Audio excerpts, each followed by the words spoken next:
All right, good morning to all that have joined us. We'd like to open the webinar with an introduction by Barry Moline from the California Municipal Utilities Association. Good morning, Barry. Take it away. Well, thank you, Tim. I'm Barry Moline with California Municipal Utilities Association, as Tim said, or as we also say, CMUA, and it's a pleasure to participate in this important webinar. As many of you know, green bonds is a growing market, and many publicly owned utilities use green bonds. Publicly owned water and energy agencies are using them to finance water and energy projects. And generally they have a positive environmental and climate benefits, and that's the attractiveness of green bonds. I think that with the change of administration, that green bonds will be even taking a higher profile. Last we checked, we had issued in California 17 green bonds among publicly owned electric and water agencies with a total value of $3.1 billion.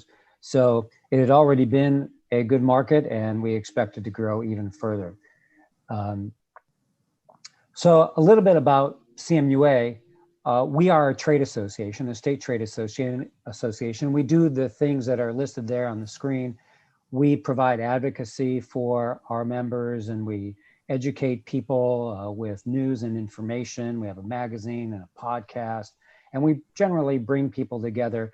We bring electric and water utilities together, and we bring vendors and stakeholders also together to meet with those water and energy agencies. So next slide, please.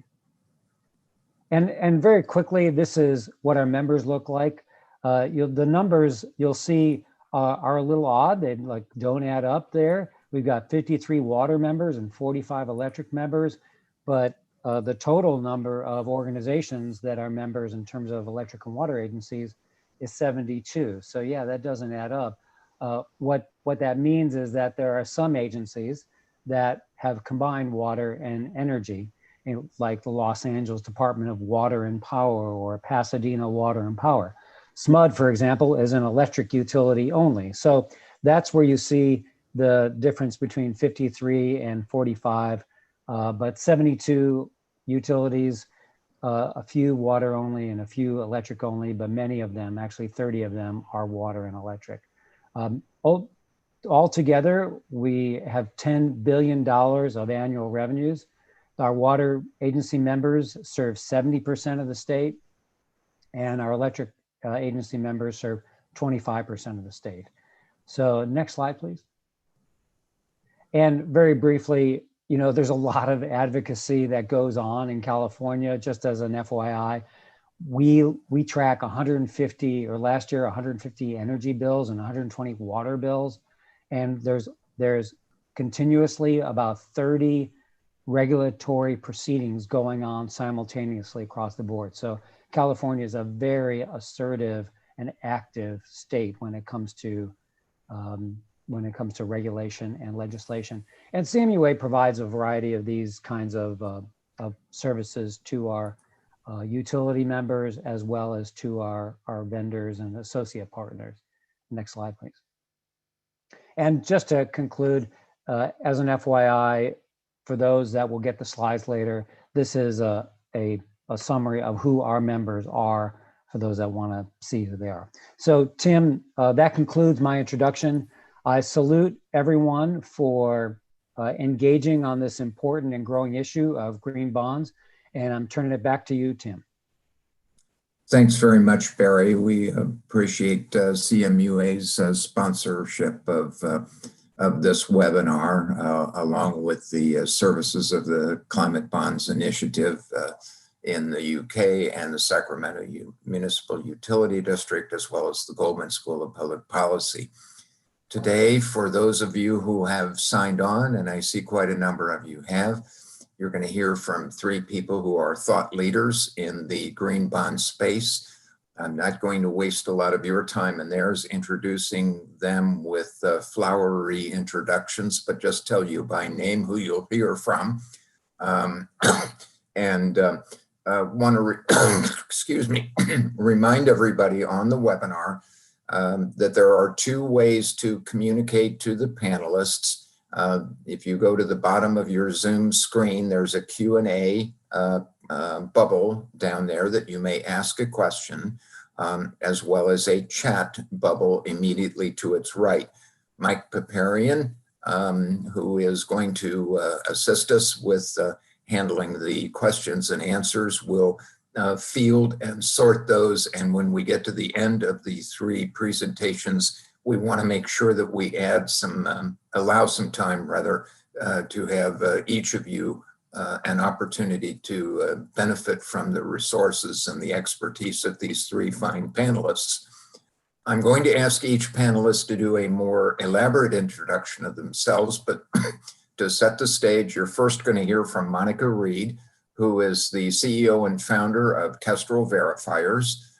Monica is also, thank you, Monica, a member of the State Treasurer's Green Bond Market Development Committee, where she has been very active in standing up a work plan for the Green Bond Market Development Committee that we fully hope will be of benefit to many of you who are on this call as potential issuers. Next, we'll hear from Rusty Mills, Director of Risk Management, and also the Treasurer of the Sacramento Municipal Utility District. Rusty is not on our Green Bond Market Development Committee, but by the time this webinar is concluded, we're going to make sure that we put the arm on him to be part of that. And then Rusty will be followed by Mike Brown from the San Francisco Public Utilities Commission, who is also on the Green Bond Market Development Committee and who is probably one of the more experienced green bond issuers in our state. So I would just remind the panelists to make sure you hand off and introduce to the next person in line. When Mike is concluded, he'll hand it back to me and we'll do questions and answers.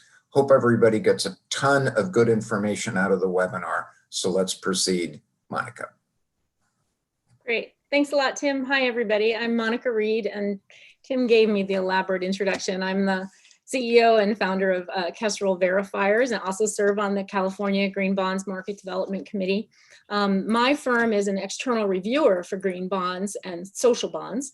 Today we're going to be focused on green bonds, but we verify green bonds all over the US and now some green bonds in Europe too. So I hope to be able to share with you just a little bit of perspective about what the standards are and how things work.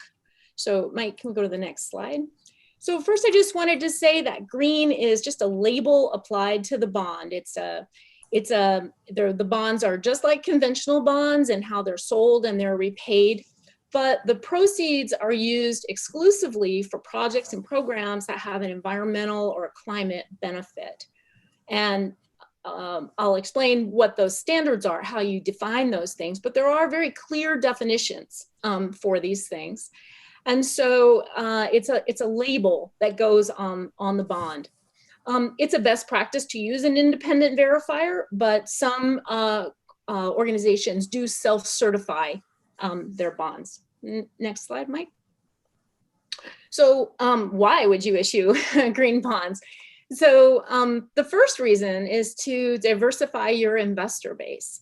When you signal that your bond is going to result in an environmental or climate benefit, there are investors who are investing with ESG, environmental, social, and governance strategies in mind, and impact. They want impact.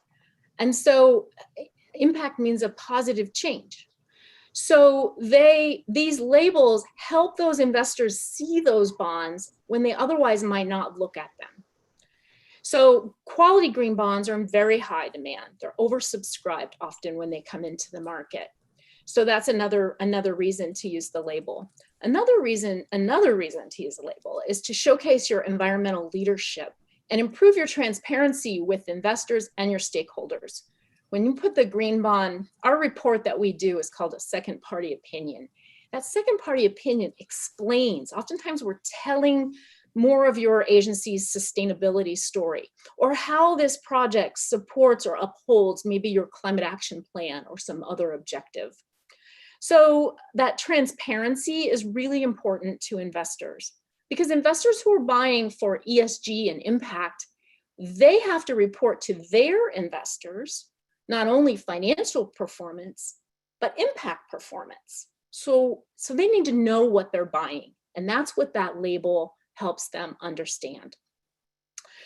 Also, by putting the labels on the bonds and issuing green bonds, you actually can support multiple objectives within your own organization. So I noticed the participants, we have some people here from cities. So your city might have a climate action plan or sustainability, maybe a resolution that we're going to be net zero by a certain amount of time, or maybe your mayor has signed on to the Climate Mayors Coalition, or maybe your utility has a transition plan towards carbon neutrality. When you put your label on the bond, you're telling the investors and your stakeholders that you're taking action toward that. Next slide, Mike. So the standards that we use are pretty straightforward. These are used around the world, and there's not a lot of disagreement about these standards. The main standards are the green bond principles, which are very broad, and it's a voluntary set of guidelines. It's not regulatory at all. And the climate bond standard. The climate bond standard, I just want to say take a moment to differentiate between green bonds and climate bonds. All climate bonds are green bonds. Not all green bonds are climate bonds. Climate bonds are bonds that we show, often with numeric targets, that they're aligned with the goals and targets of the Paris Accord. So it's a more stringent set of guidelines that you have to meet for the climate bond standard. But these are the standards: green bond principles, social bond principles. Sustainability bonds are bonds that meet both green bond principles and social bond principles, but we're not going to focus on that so much for utilities right now. Green bond principles and climate bond standard are the two main standards that you would look for. And when you have an external review, your report is called a second party opinion for the green bond principles, and it's called a verifier's report for the climate bond standard. Next slide. So for utilities, if you look over on the right, you can see that on the right of this slide, you can see that energy and water make up a majority of the green bonds issued. I think this is 2018. These are actually 2018 numbers here. So we have water and utility participants in this webinar. So I just wanted to highlight a few things that are great fits for green bonds that might fall into the space you work in. So in energy, things like modernizing your grid, or wildfire risk reduction, or climate change adaptation and resilience. Of course, renewables and energy storage are great fits in that space. Green buildings, any kind of green building is a great fit for a green bond. And then on the water side, we see a lot of combined sewer overflows, CSOs, that would be excellent fits for green bonds. Anything having to do with your water and sewer infrastructure, water storage, drought preparedness, recycled water makes excellent green bonds, and climate change adaptation and resilience. And last, I just wanted to say something about waste to energy. Sometimes in this space, we're starting to see, we just did a climate bond for a pyrolysis project up in Washington. Energy recovery from waste is also a very good fit for green bonds. Next slide. How it works. This is our process in Kestrel. You just call us up or you send us your bond and we can tell you the appropriate green label, and we do an engagement letter. We try to do a very efficient review with minimal impact on the issuer. And the result is this second party opinion or verifier's report, and that gets included in your offering documents, usually as an appendix. If you have multiple bonds that are going to be of a similar nature, we can set up a program for you that's very cost effective and efficient. And I just wanted to mention Also, the United Nations Sustainable Development Goals, the UN SDGs. When we do our second party opinions, we also screen for the UN SDGs and include a section where we talk about how it aligns with the targets and goals and targets of the UN SDGs.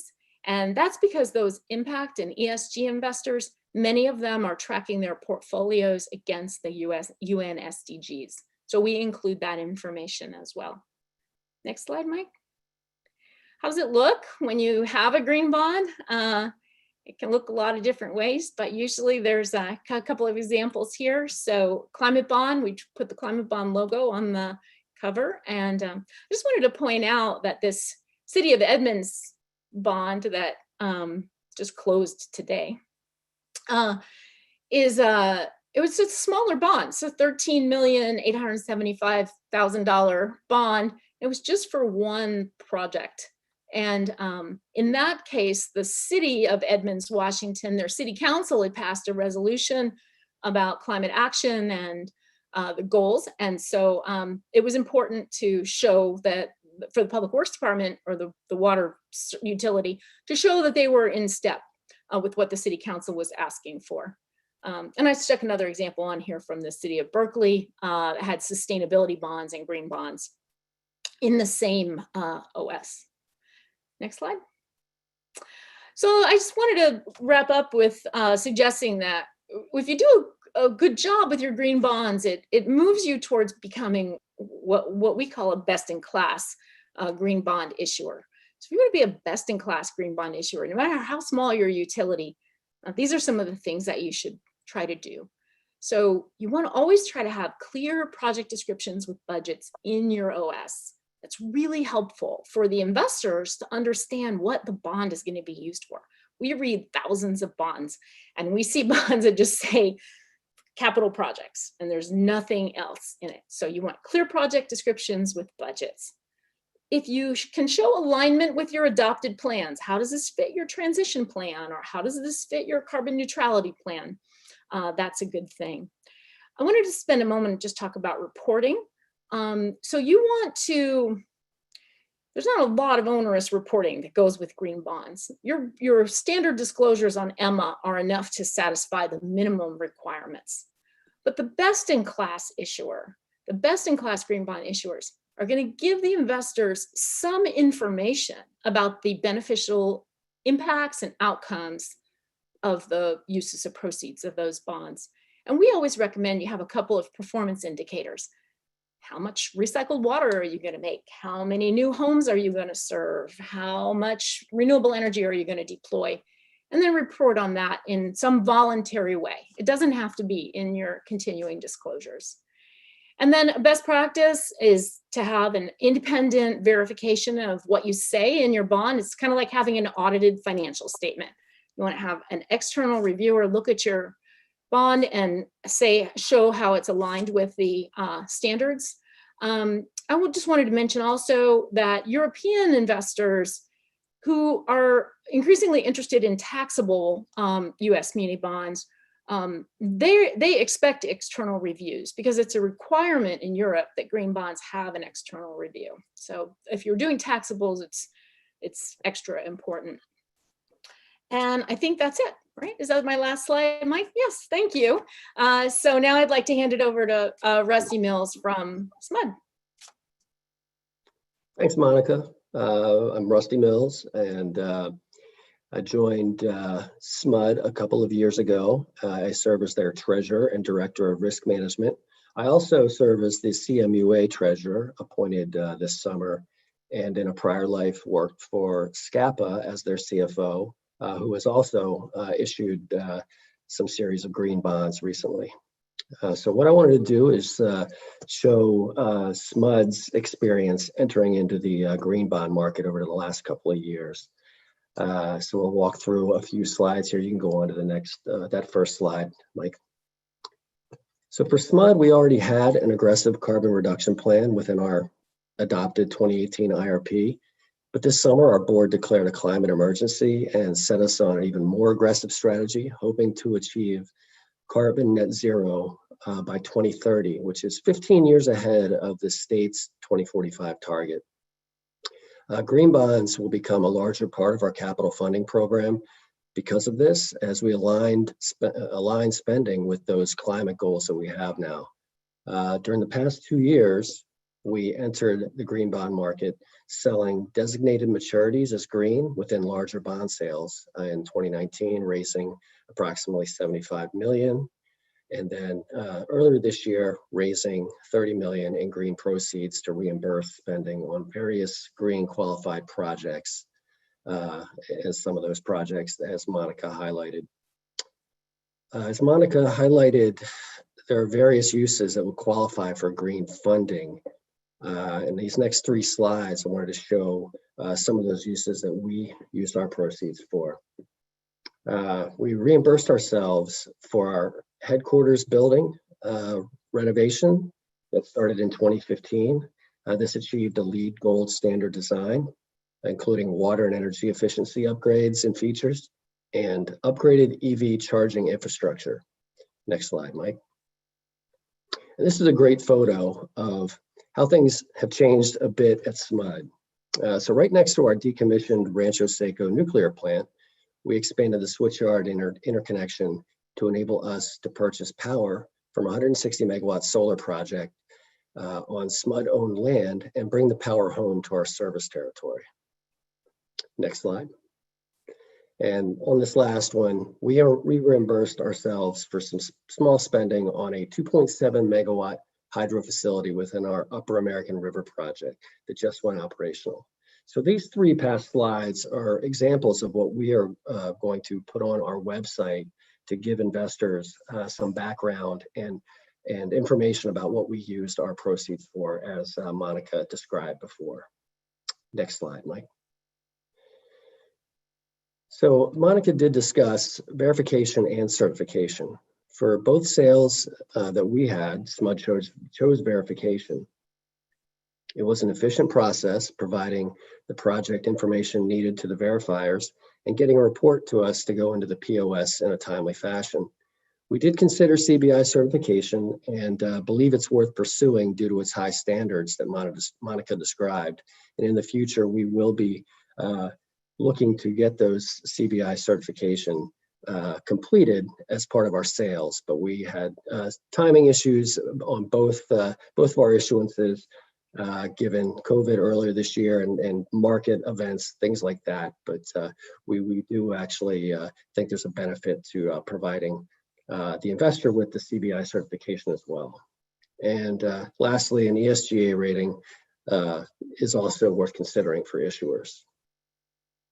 Next slide. So disclosure practices for green bonds are still developing, and it will become common to provide information in normal disclosure filings, such as the prior slides I shared, as information for green investors to keep updated on project status and funding uses. Additional information we are providing include a link to SMUD's sustainability report and IRP progress with refreshed 2030 carbon reduction goals. SMUD applied the proceeds as reimbursement funding, which lessens any tracking of proceeds spending. Disclosure has become a necessary part of all municipal bond sales, and the expectation is that as the market evolves, the disclosure standards for green bonds will also evolve and should help provide pricing advantages when selling these green bonds. Next slide. For our sales, we did experience greater demand for the green maturities than we did for all others. While we were almost 2 times oversubscribed across the whole sale, the green maturities were almost 3 times oversubscribed. During pre-marketing day and sales calls with investors, we did experience more inquiries about the green bonds than for other topics, which was a very interesting event for us, given that wildfire and COVID in California, in particular wildfire, were very large topics over the past couple of years. It's not certain a pricing benefit was available in our sales, possibly due to having maturities versus entire series. But as demand grows, it may translate into a premium, or as we like to call it, the greenium that may develop for selling green bonds, and also provide better all-in cost of borrowing if there is that gradient that develops. Taxable bonds in the municipal space continue to grow due to the elimination of advanced refundings, and foreign investors are becoming more interested in municipal debt, giving taxable green bonds some potential for issuers in the future. As Monica described, they are more accustomed to green bonds and climate financing.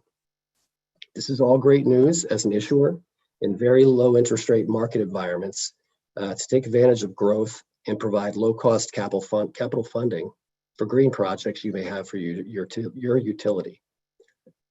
And that closes out what I wanted to describe. So I'll turn it over to Mike Brown so he can discuss his experience in issuing green bonds for his water utility. Thanks very much, Rusty, and thanks for having me here today. I'm excited to talk to you about green bonds and our experience at the PUC.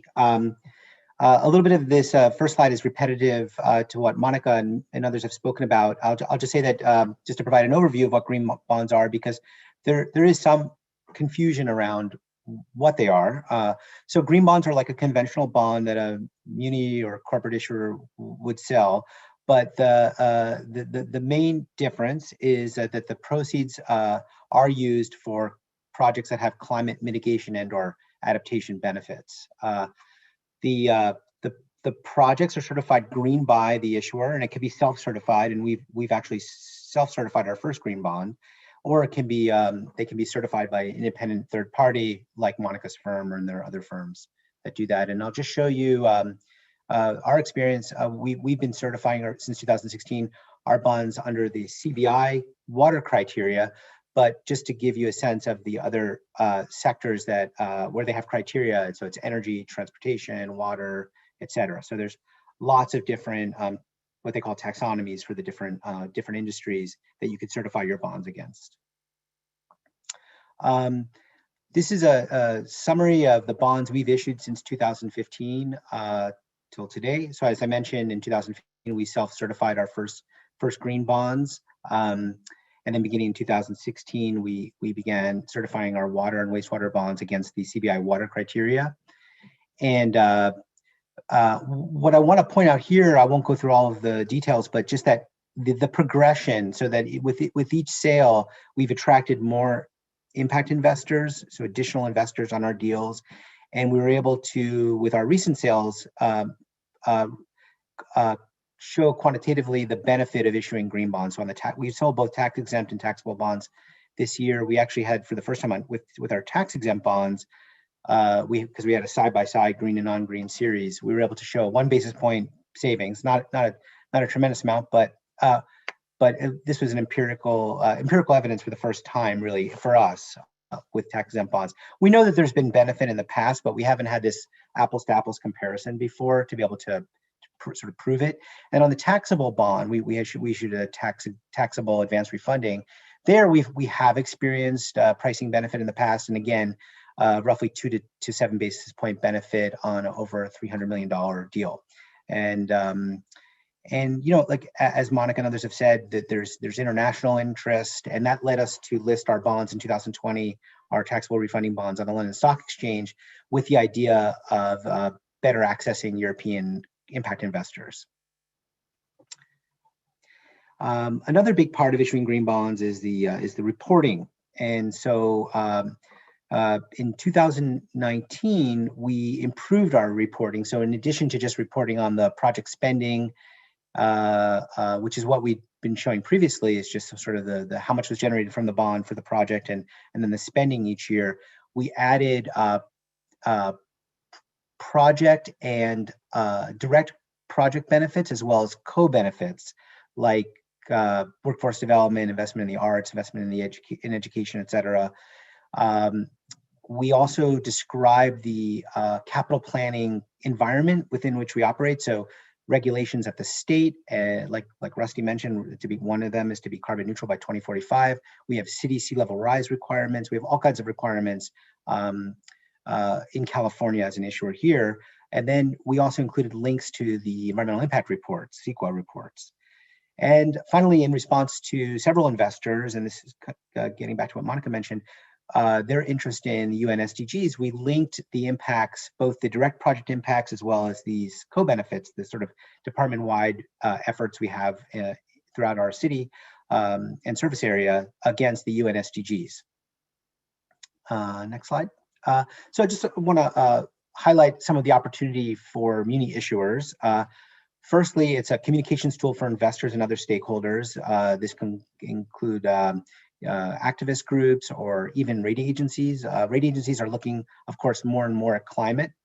We were actually upgraded. Wastewater Enterprise was upgraded earlier this year, and one of the credit strengths they cited was our work on sea level rise as a city.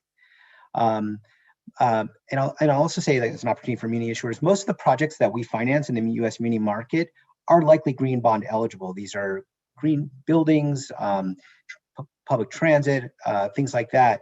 And but even though the US mini market is about 400 billion, we only label, I think, about maybe 15 billion a year as green. So there's a tremendous opportunity there. And we make up a small fraction of the overall green bond market, which is about 350 billion. So we think there's a big opportunity for US munis to both expand investor bases and the potential to lower borrowing costs with this additional demand, especially with taxable bonds. And finally, I'll just say that green bonds support climate resilient and socially. The promise of green bonds is to support climate resilient and socially inclusive infrastructure financed at a lower cost. Next slide. Thank you, and I'll pass it back to Tim. Thank you, Mike. Okay, one more reminder for those of you who are signed on to the webinar. If you use the Q&A box down at the bottom of your Zoom screen to pose your questions, we have a very competent green bond question wrangler joining us here, who is going to sort them and feed them to me and the panelist, Mike Paparian, who is former Deputy Treasurer of the State of California and Executive Director of the California Pollution Control Financing Authority, among other things, and has been of great support to me and to the Green Bond Market Development Committee. So please keep those questions coming. We've already got a couple in, so I'm going to start, but that shouldn't discourage anybody from posing additional questions. So I'm going to start, Monica, with one that's pretty straightforward, and I'm going to put you on the spot to be our number one responder here. Does verification need to be renewed annually?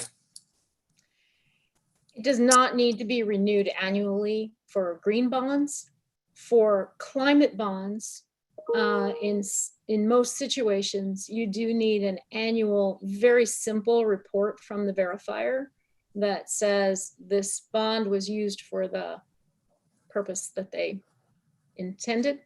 But if you're issuing, let's say you're issuing a 30-year bond, you don't have to report for 30 years. You report on the voluntary reporting that I described. I would counsel my clients to report for a time period that makes sense. So for example, if you're building a new building, you're going to report through the construction period, and then maybe 1 year after that, you say, we built what we said we were going to build, and it's performing the way we expected it to perform. Do you think that answers it, Tim? Yes, thank you very much. Thank you very much. Now I'm going to try and mix things up a little bit, because I'd like each of you to weigh in on this if you're inclined. So it's a question to all of you, but to each of you, and please take turns. Can anybody think of examples of green bonds that were used in a public-private partnership setting? For example, when industrial partners are being used to construct, operate, or develop facilities. Is there anybody who wants to step up and be the first to answer that one?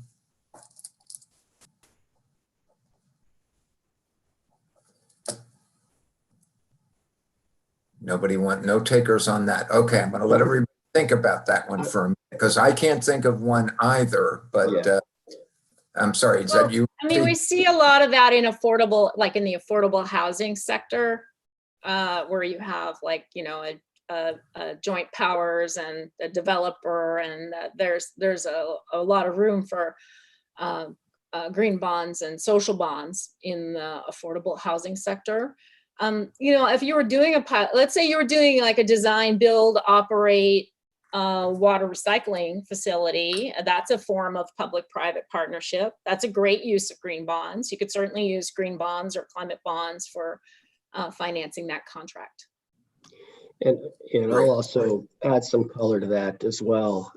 In the public power space, I can't think of anything in particular, but I can say for SMUD, you know, we did actually issue green bonds to pay for some of the infrastructure to allow us to bring home power to our service territory. Although a developer is the one that actually built the solar arrays on our land. So it's somewhat of a public-private partnership, I guess, if you want to look at it that way. Us as an off-taker through a PPA that for a you know, a solar array that's owned by someone else or constructed by someone else, but that we actually had to issue green bonds to be able to take advantage of that green power. Great answer, Rusty. Thank you. Mike, do you have anything you want to add to this discussion? No, but just that I certainly think it's possible. So in any kind of arrangement where the public entity has to finance a portion of the debt could be done with a green bond, where and then the private entity would just kind of benefit from that lower cost of borrowing, or that borrowing. Mm-hmm. So now I'm going to work backwards with the last two of you have answered with question number 3. Question number 3 is, how would you differentiate quality green bonds from any other plain old garden variety green bond? What differentiates them? Who has on that? Mike, do you want to start us on that one? Well, so I guess how you could distinguish it is between self-certification and independent certification. If you're independently certifying your bonds, there is a chance for some maybe lower quality bonds being issued. Like I've heard of examples of a parking garage somewhere and maybe the justification was that people weren't driving around looking for parking or something like that. So there are some sort of dubious ones that do get sold, and I think it certainly can hurt the market if there's some of this sort of so-called greenwashing going on. But I think that if you are self-certifying, the onus is going to be really on you to be very transparent and include a lot of information about the project to ensure that it, you know, provides adaptation or mitigation benefits. Rusty, do you have a thought on this subject? Yeah, just to reiterate that I think a commitment from the issuer to not only disclose upfront what the proceeds are being used for, but to continue to provide disclosure into the future, I think will certainly start showing that even if it's not the particular bond being quality, but maybe a green issuer having slightly better quality from investors, given the transparency they can provide. Okay, Mike, I'm going to go back to you because of the wastewater function and your utility. And the question number 4 is this: would a renewable gas system be a good fit for green bonds, using the example of extracting a methane recovery project from wastewater treatment that would then be repurposed to inject back into the natural gas system? I don't think I've ever heard this discussion before, so I'm going to put you on the spot and see if you can help us with this one. It sounds very familiar, actually, to something we're looking at. I would think absolutely yes, because there's the methane released at wastewater treatment plants needs to be reused. Otherwise, it's very harmful greenhouse gas. So I would think that would qualify. I would defer to Monica, though. Perhaps she has some experience with this, but I would think it would qualify as a green bond. Okay. We see waste to energy projects. We see waste to energy projects all the time. So that would be a waste to energy project. And And oftentimes there are some nice co-benefits to describe with those kinds of projects. So if a wastewater utility is thinking about that, they might also be thinking about a fat, oil, and grease program to which would have an added water quality benefit and also kind of enhance their gas production. So sometimes, you know, there's a good story to tell there, in addition to the great story of producing renewable energy or producing bioenergy. Okay, now I'm going to take the next two questions out of order, Mike, so don't be startled. I'm going to stay with Monica since we're with her right now. Monica, this is question number 7. I'll come back to question number 6 in a moment. What kinds of key performance indicators or metrics are used for the reporting of the impact of the green bond?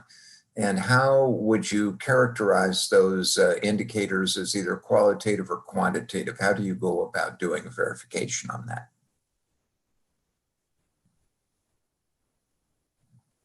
Well, there's a lot of room to define the key performance indicators, and the ICMA, the International Capital Market Association that has developed the green bond principles, they have a couple of suggestions that you can find on their website for key performance indicators by sector.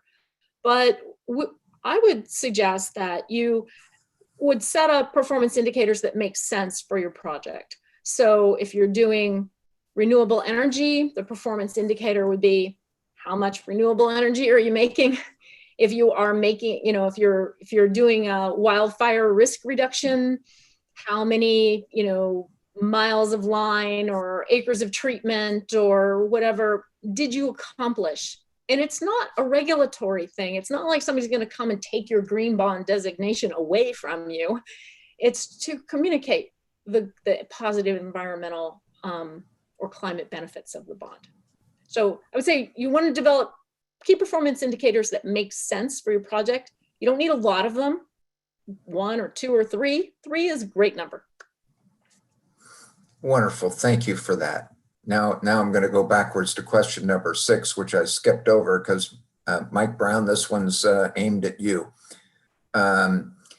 One of your slides indicated something about the London Stock Exchange. Can you describe what that means? And is this something that other utilities that are on this webinar should be considering when they enter this market?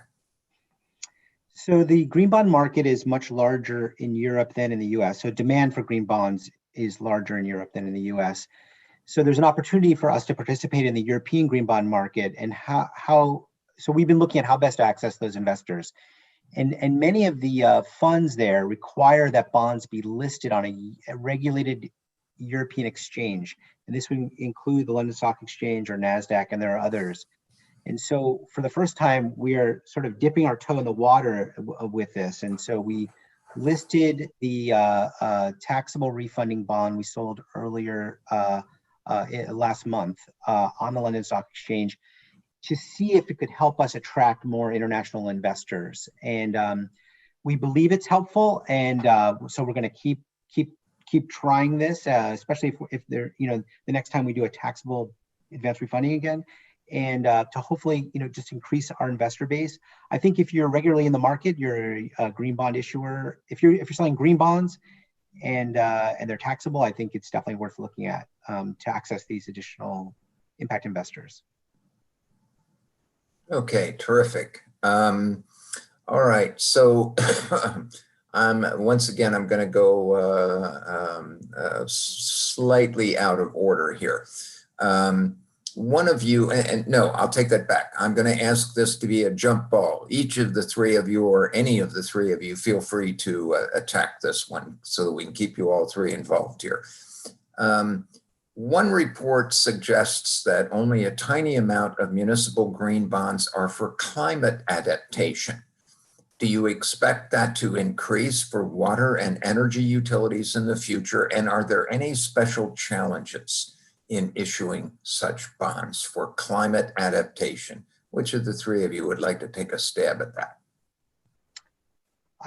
I'll just start and say, I think most of what we're doing is actually adaptation. for issuing green bonds for renewable energies, that's mitigation, and that's what they're saying most of the bonds have been issued to date have been. But for us, it's mostly been adaptation. Some of it is mitigation, but mostly adaptation. I think, unfortunately, a lot of people have, I think, given up on mitigation and think we're now in this adaptation phase. I'm hoping we can still do mitigation. I think there's still a big opportunity, like with the waste energy project discussed earlier. But yeah. And I can add a little bit of color there also.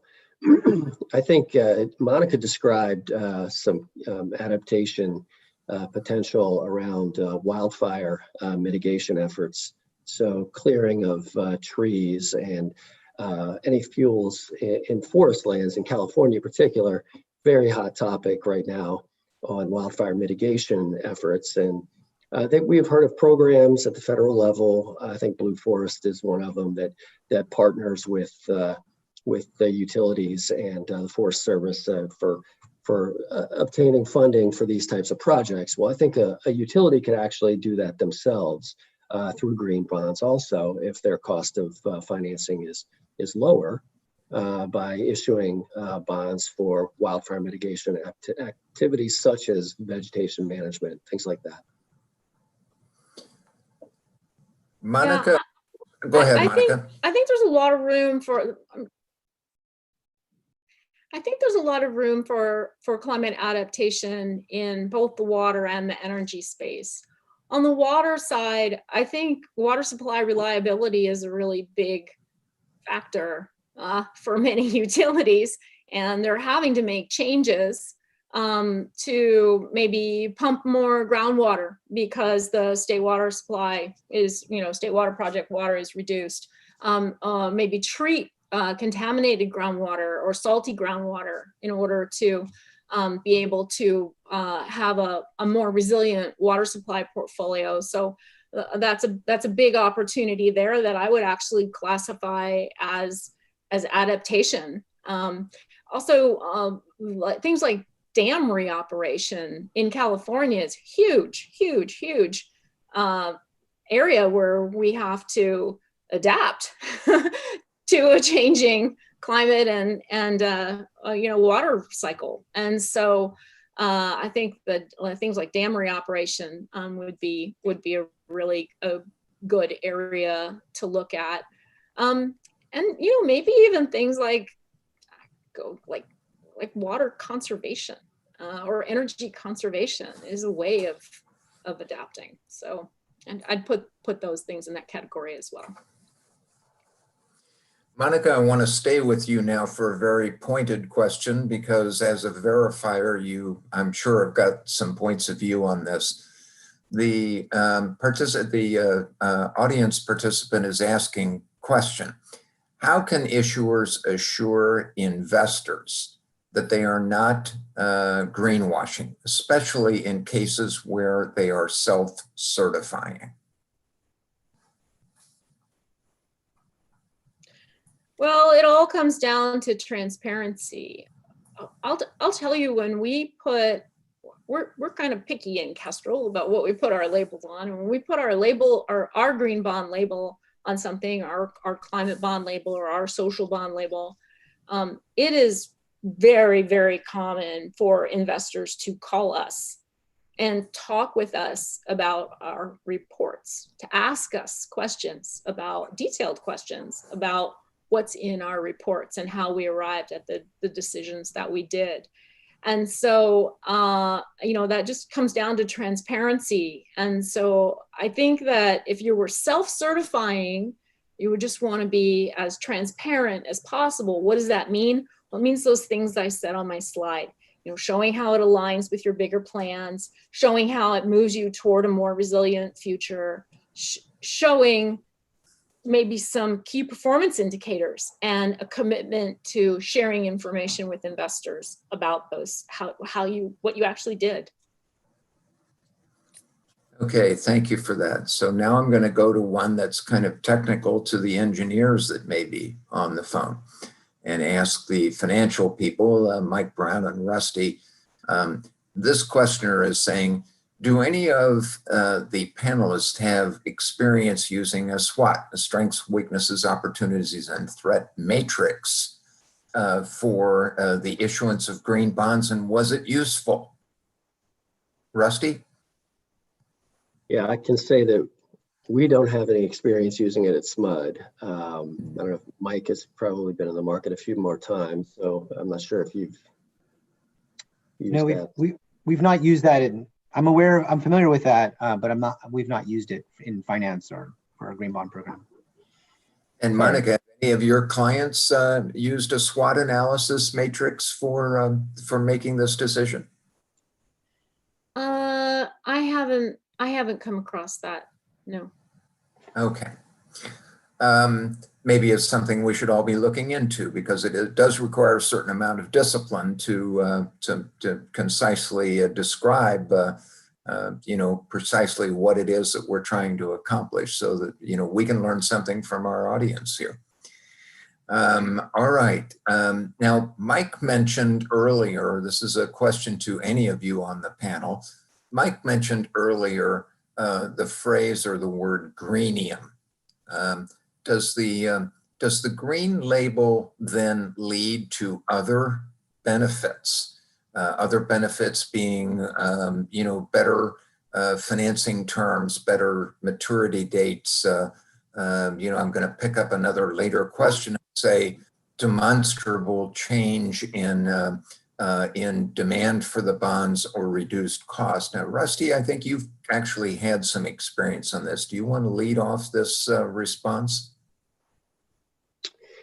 Yeah, I think we actually, the way we structured our two sales was having maturities versus the entire series. So the comparison wasn't very forthright on having that greenium. Very, very easy to show between the non-green and the green maturities. But we feel like that the demand and the interest in our green bonds was such that if we could make that comparison, there would be a benefit to show as a greenium that Mike described. I think, Mike, you might have a little bit more color on how that worked out in your sale, taxable versus tax exempt. Yeah, so basically what happens that we've experienced, and sounds like Rusty and others, is that you're attracting impact investors that wouldn't be showing up on your deals are buying the green bonds. And the effect of having these additional investors is allowing yields to be tightened, especially if it's a negotiated sale. And we've experienced that. On some of the deals, we've had a corresponding non-green series that we can compare apples to apples, do an apples to apples comparison. On others, we've had to just infer it. But we've experienced both with tax exempt and taxable now, this impact where we're getting slightly lower yields on the green series due to this increased investor demand. In terms of structuring and other features, we're not really modifying any of that. We're not really, that would be sort of be the tail wagging the dog. We're going out there with sort of our optimal structure, and then because really it's the traditional investors that are making up the vast majority of the investors. Although I will say we did a refunding last year. We were quite excited about this. The first 10 maturities, this was a taxable refunding. The first 10 maturities were oversubscribed with green investors alone. And that really enabled us to drive down yield. So if you can get a sort of critical mass of green investors on your deals, then you have an opportunity to actually lower the rates. If you just have a few kind of sprinkled in and around, it's not really giving you enough, I don't want to say leverage, because we have, but it's not really allowing you to lower the yields. But if you have enough, especially if you're oversubscribed in specific maturities, that can really help you do that. And in Europe, there's lots of documented evidence that there's this so-called greenium. Thanks for that. We're 2 minutes before the hour, so we want to end promptly and leave an opportunity for folks to thank. But if I can get If I can get a one-sentence answer from each of the three of you before we conclude on this question. See, I'm going to throw you a high, hard one, up and in, as the pitchers say. How is climate risk managed and disclosed in municipal bond disclosures generally, such as sea level rise? Is there, I'm gonna add to the questioner's question and say, is what we're doing enough? Do we need to do better, and why? Mike, you want to start us there? So, and this has been substantially enhanced in the last couple of years, but there's a risk section in every official statement. And we include now a quite lengthy discussion, I think it's like 4 pages now, on the latest science reports at the state level and then at the local level of what we can expect from climate impacts. And this is an ongoing thing where we're doing studies throughout our organization on trying to determine what the impact of climate change is going to be on our water supply, which is really going to impact our water utility, and then sea level rise, which will have most impact on our wastewater utility, and water supply will also impact our power utility because we run 3 hydroelectric facilities and they're dependent on the water flowing from Yosemite down to the peninsula. So this is going to be a focus, very much a focus going forward. And I think we're going to be doing more and more. That was more than one sentence. Sorry. Yeah, that's okay. Rusty, anything you want to add to that very quickly? Yeah, I'll just want to reiterate that, I think Mike hit all those points. Also for a power utility and what is probably coming in the future as far as power supply is building electrification and the build out of electric infrastructure is going to be a big focus, and where capital funding and power utilities partnering with other sectors such as the building industry are going to come into play. And Monica, we started with you, so we're going to end with you now. Do you have any thoughts on this point?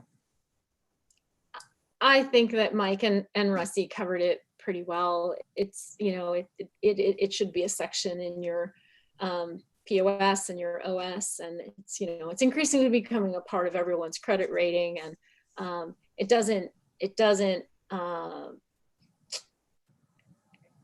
don't have anything else to add. Okay, thank you for that. Well, I'd like to ask everybody in a virtual round of applause to thank our panelists, Rusty Mills, Monica Reed, and Mike Brown, for the fine work they did for us here today. We hope that it was instructive and useful for you. We'd like to thank the Climate Bonds Initiative for making their facilities available to us, the Goldman School of Public Policy for housing the Green Bond Market Development Committee and being kind hosts to us, SMUD for being an active partner in this. And I'll now turn this back over to Barry Moline on behalf of the California Municipal Utilities Authority to thank him for his very gracious hospitality on bringing you all together and bringing these fine panelists together. Barry, thank you. Hey, and thank you, Tim, and the panel. It was phenomenal. I think you guys did a great job in covering all the bases and really getting into the weeds. So I hope that the participants got the information that they need. I think that they did, and there'll be some great follow-up. And let me just simply say, as I mentioned at the start, that it looks like there's going to be a change of administration in the United States, and I'm trying not to be too sarcastic about that, but there is news every day. and bottom line is, I think the profile for green bonds is only going to increase. So thank you, Tim, thank you, panel. And that concludes our session. Thanks, everyone. Thanks, everyone. Bye now. Thank you.